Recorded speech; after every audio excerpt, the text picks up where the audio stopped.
So here's the video for my tutorial on how I make my Gundams. Just want to say, before you make anything, watch this to the end if you're going to use my tips. So don't just go along with what I'm doing with your model. So let's get started. Alright, so let's get on to the tools I use. First and most important tool is nippers.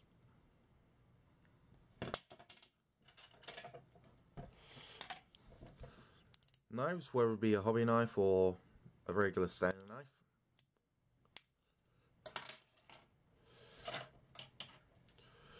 Tweezers, both normal and reversed.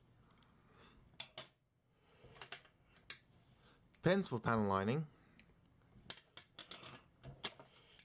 Gundam markers or paint pens for eyes and other camera details. And weathering set. Now, you don't have to go out and buy proper Gundam markers for panel lining. You can go to Riot Arts and Crafts and get this, or is it 00, yeah, 005 pen. It's a pretty much a fine point pen. You can use that, or like I said, Gundam markers, whether it be felt or fine point as well, either one. Same goes with Gundam markers. You don't have to use these. You can even use Tamiya paint markers or just any sort of paint markers, really. And same goes with weathering. If you ask your girlfriend or your mum if she's got some black foundation eyeshadow, it's pretty much the same deal, because that's all what it is. So yeah, so that's the tools, and let's get on to the kit itself. Okay, so as you know, we're working on the Masquerade Heavy Arms. So what I do with Masquerades really is I lay all the plates out, so it's just easier. It works if you've got a big open space. As you can see, it's just on my bed. So yeah, now the first thing we're going to do is take the stickers, throw them in the box. That's if you don't use them. We won't be using them in this video, so here. Then manual on the desk. And then yeah, so here we've got the manual. Alright, now you can do this a few different ways depending on how you make your kit. Some people go from the feet upwards, then the weapons. Some people go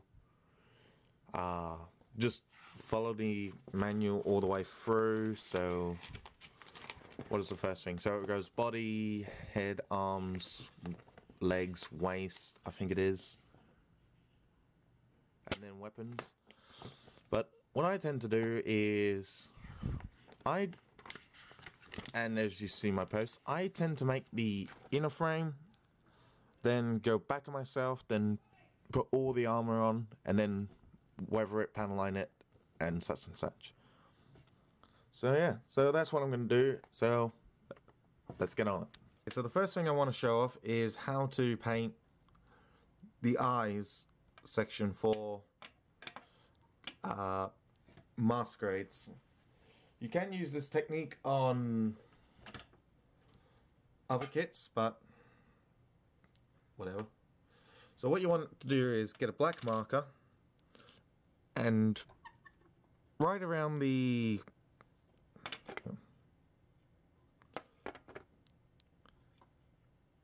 so I was testing something because I've got a mirror and it's not really working.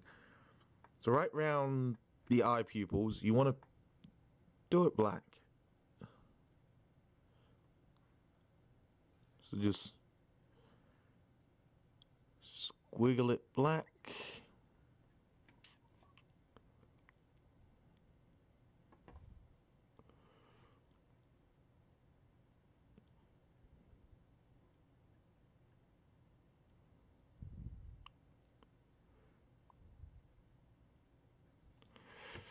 Like so.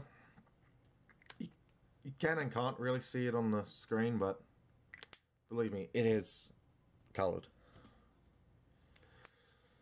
Then, sorry, clear my throat. What you want to do is get your silver. You'll do this again later for the eyes, and then using the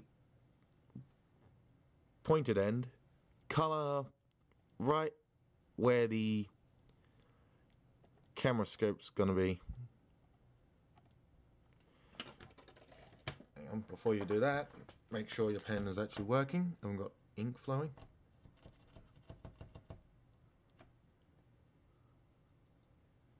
Alright, tint number 2. Just colour the forehead camera.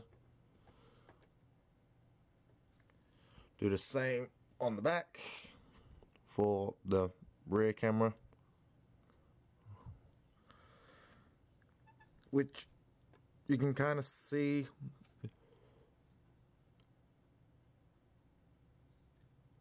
So yeah.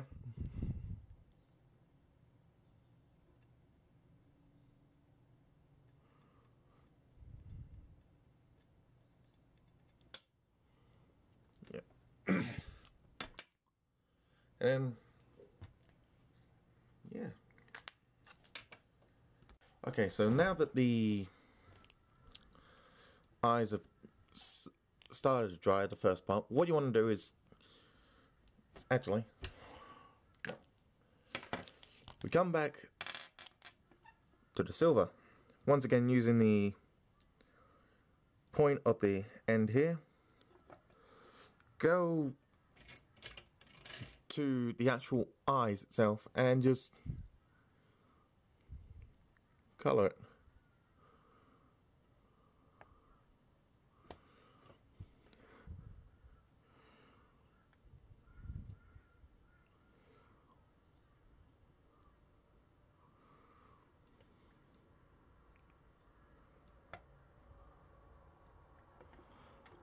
Now I know what you're saying, but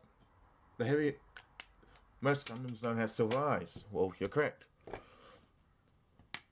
That's when your eye color comes into play. In this case, we're using metallic green.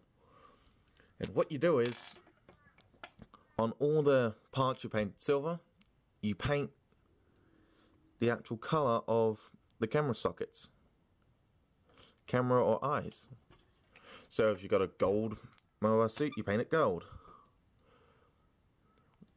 If you've got red eyes, you paint them red.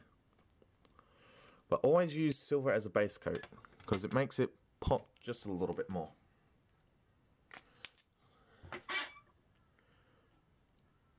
So that's pretty much it for the eyes. Once the silver's done, you can just come back and do the green. So that's it. Quickly show you what I do to cut out the parts on the sprue or the runner, whatever you want to call it.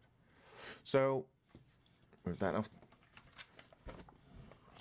So we're gonna need pretty much that, which is pretty much the cockpit. Alright. With your nippers, you want to clip it around the middle towards the end of the nipper, so around here. And when you do it, you want to clip it just above the gate, either the top of the gate or even this part right here. Now trust me on this, we'll get back to it in just a sec, but we'll cut it off. So then we got our piece like this with the gate still on it.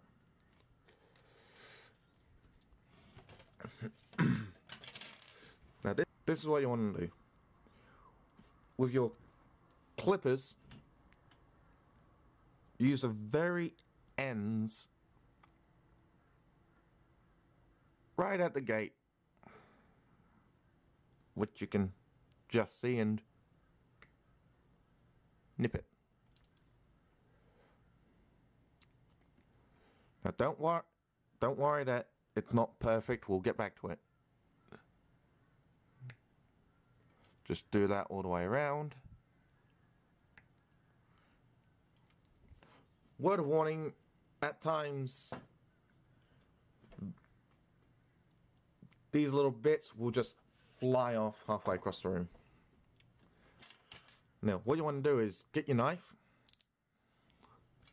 and then go over your nub marks, and just, if there's some which are imperfected, which, like this one right here, which you can hardly see, just give it a light brush. Then it makes it a little better. Now, this is just me, but you don't have to worry too much about the inner frame, because unless the inner frame is going to be on the show, then by all means do it. But because this is part of the cockpit, which is mainly covered up, so yeah, so that's just one way of getting the nub marks off. It works a lot better than just cutting it straight off than using the knife. So that's what I do for that. Okay, there's one thing I forgot to mention that should have really been said as I was doing the eyes. So yeah, so pretty much if you know the heavy arms, or if you don't know, he's got all these hidden missiles and Gatling guns all over his body. On the runner, they are just pure grey. So something to keep in mind when you're making your Gundam or your kit is have in mind from the get-go, what is your plan for it? Are you going to leave it as is, or are you going to customize it, or is it just going to be a straight build? If you are going to customize it, get all the hard to reach parts first. So in the heavy arms case, all the missiles and the Gatling guns are in the chest. Plain and simple, you can just spray paint them with like a chrome, or you can get a silver paint pen and just do it. So just that as a quick reminder, which is what I'm going to do now, because yeah. So yeah, so just keep that in mind, because I just came to the part where I'm supposed to put the Gatling guns into the inner frame, and yeah.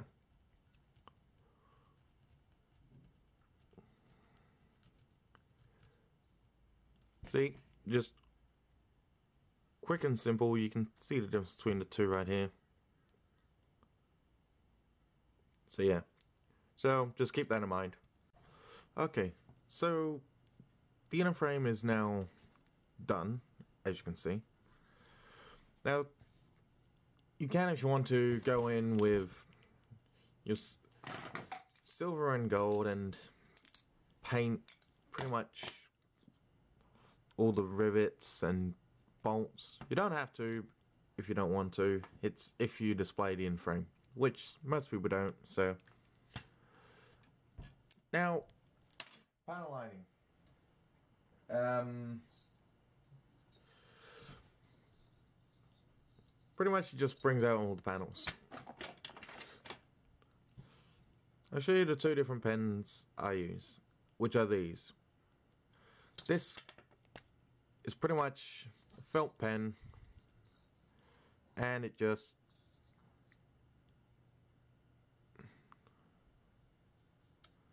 goes straight in line. Then you can rub it out, and all what's left is the line inside. parts. Or you can go the cheap way and get these pens from I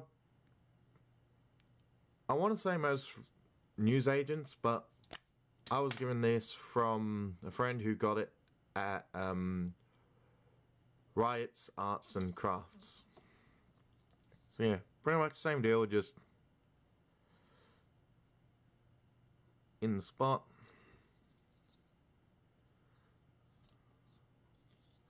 And then rub it.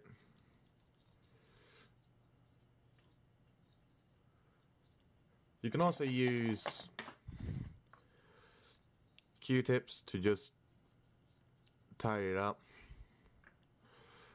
So yeah, so that's just a little bit of panel lining. So yeah. Okay, so now that we got the entire heavy arms panel lined and everything, it's time to do dry transfer. And what they are these. They're sort of stickers, not really. I mean, you get 3 sets of stickers, well, details. You get the foil stickers, which are pretty much the eyes and the cameras, which are the most important, which pretty much all kits come with. You got the warning, choking hazards, blah blah blah, don't step here sort of stickers, which are plain, and then you got these dry transfers. So these are kind of hard to do in a way, but hopefully this will help you out. So what you need is hopefully something to cut it on. This is just an old tin lid. Then choose your sticker. We're going to be using the modeled code here, which is in grey, and this is going, let's see if I've got a photo, on the kneecap of the right leg. So we need this, the right leg. Okay. Now this is a tricky one because it's over a moving joint, so I have no idea how the hell this is going to work. So we'll get on to it. So what you need, I'll try and get this on camera, if not explain it. So you want to cut around the outside with the sticker, leaving like a centimeter or so. Actually, not even a centimeter. Probably like a mil above it. Yeah, it does say it in the instructions, but I can't read Japanese or Chinese, so...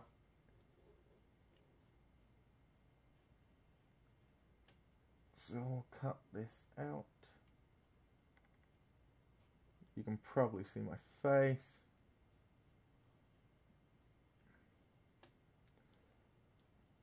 Trying to be very delicate, because this is a pain in the ass at times.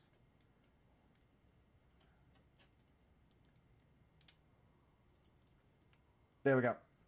Okay. Then we'll get our tweezers.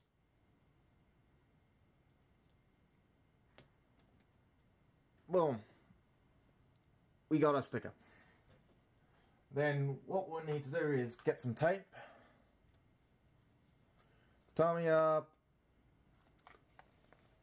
tape, doesn't really matter, some sort of tape.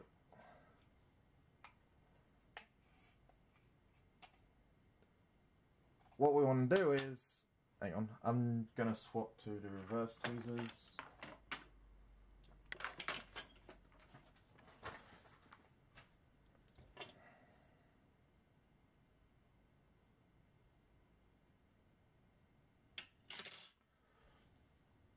Alright, so what we want to do is get tape, put it on the top and bottom of the sticker.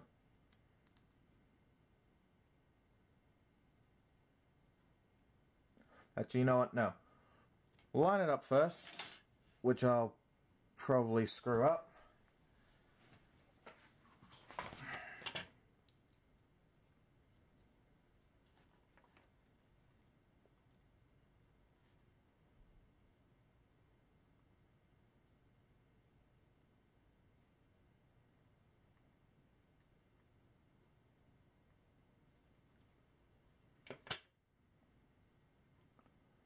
So once it's on, put some tape on the top and bottom to secure it into place.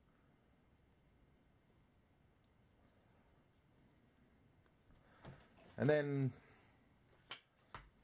get some sort of device. You can even use a coin and just start rubbing it. Pun intended or not, either one. Just rub the surface of it.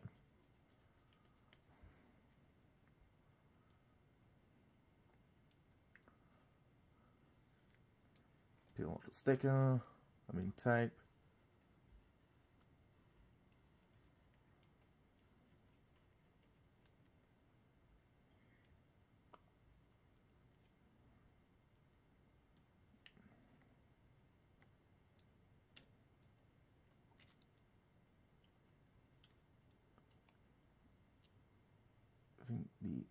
I think the first 6 is okay.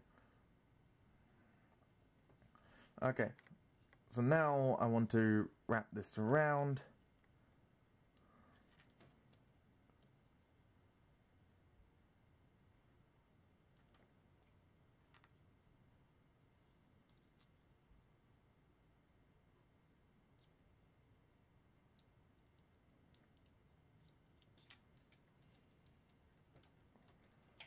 Yeah, I'm going to put the tape completely over the sticker, but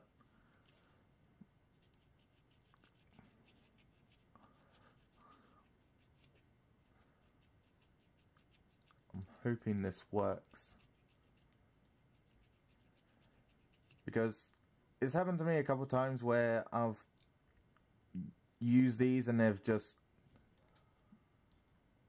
gone completely wrong.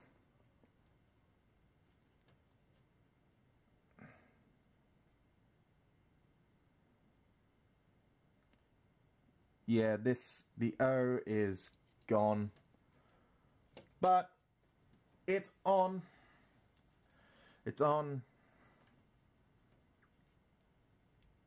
The O after the G is gone, but yeah, I sort of salvaged it.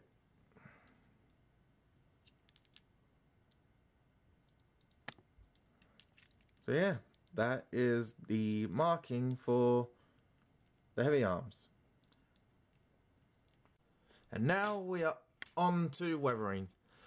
Now, yeah, weathering does sound like a heck of a task, but all honesty, it's actually not.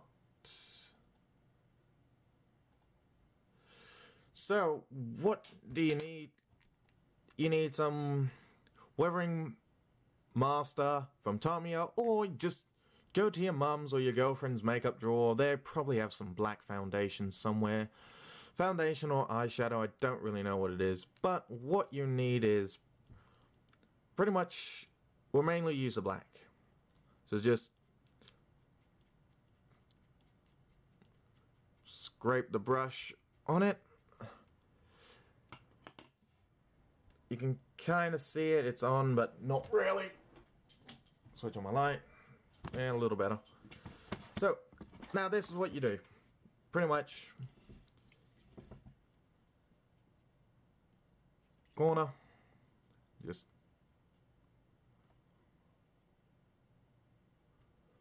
boom.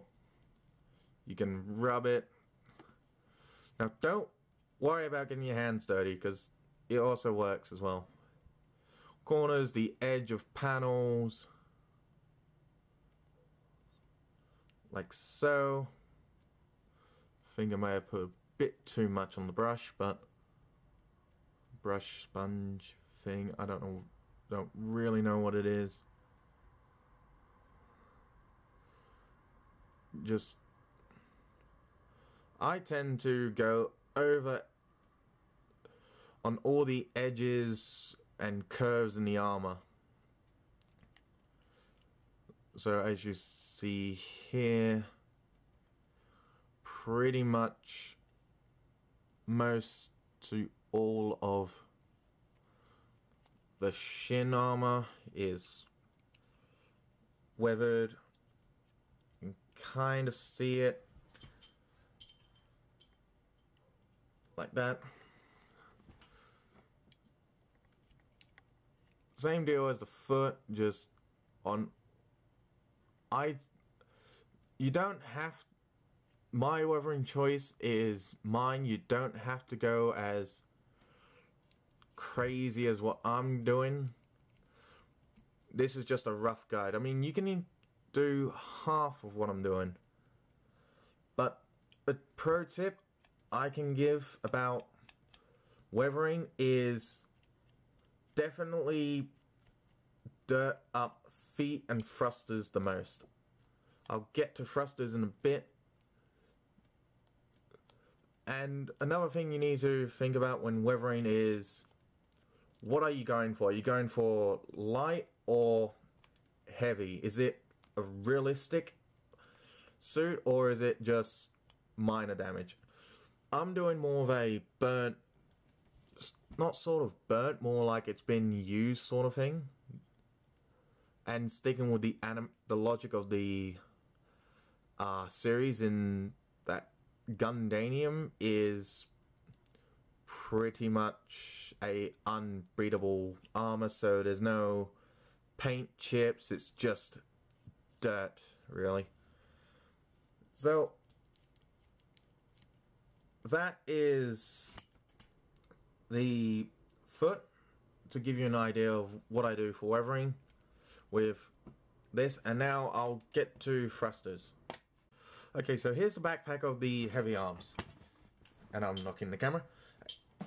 As you can see, there's 4 thrusters on the back. Now, as I was saying before, heat will make paint strip off. So what I tend to do is I get my silver pen. Like I keep saying, doesn't have to be Gundam or... So I just ran from upstairs downstairs. Ooh, there's a bit too much. And I tend to go around on the inside. Well, I ain't trying to get my hand dirty or painted, and just pretty much get the thruster. Now this is the part where you don't have to be neat. You can just spread it around, have flicks in it.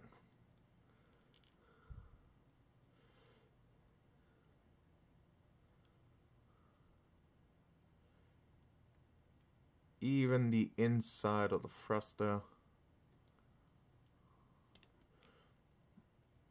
That's the whole point of this, is you can make it as unique to you as you like. Nothing is perfect. What I think looks good may look terrible in someone else's eyes, but oh well. And you can kind of see it. But yeah, I've got some burnt,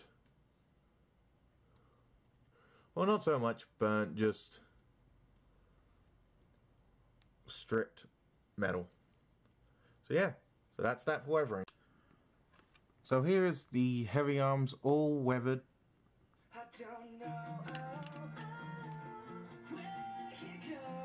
And now time to top coat it. Okay, so also quick little tip. What is it? 1, 2, 3, 4 and a bit pizza boxes make the perfect spray bed. And Tamiya's is TS80 flat clear. I'm using flat clear because this is supposed to be realistic, so yeah, and it dulls the plastic coloring, and you just good distance away and then just give it a spray. Sorry, just smacked the camera. Trying to keep it away from the camera. So yeah. And then leave that a bit. I leave it for a bit, turn him, spray him, leave it for a bit, turn again, go all the way around. While I'm out here, And quick tip, do all the weapons separate. I made this mistake with the Death Scythe. I left the shield still attached to the arm, and when I went look at the source photo, the shield is actually off, and the entire arm joint where the shield connection is still the shiny plastic. So yeah. And here is the heavy arms.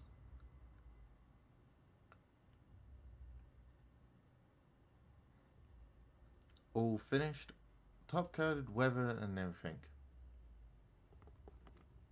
If you apply that to anything else, you can see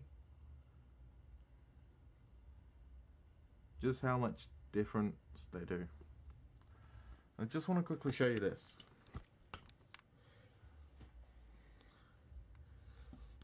The difference in flat coating will do. You can kind of see it, but this has a more shiny look to it, while this is just flat. There you go. That's all my tutorials. Hope you enjoyed.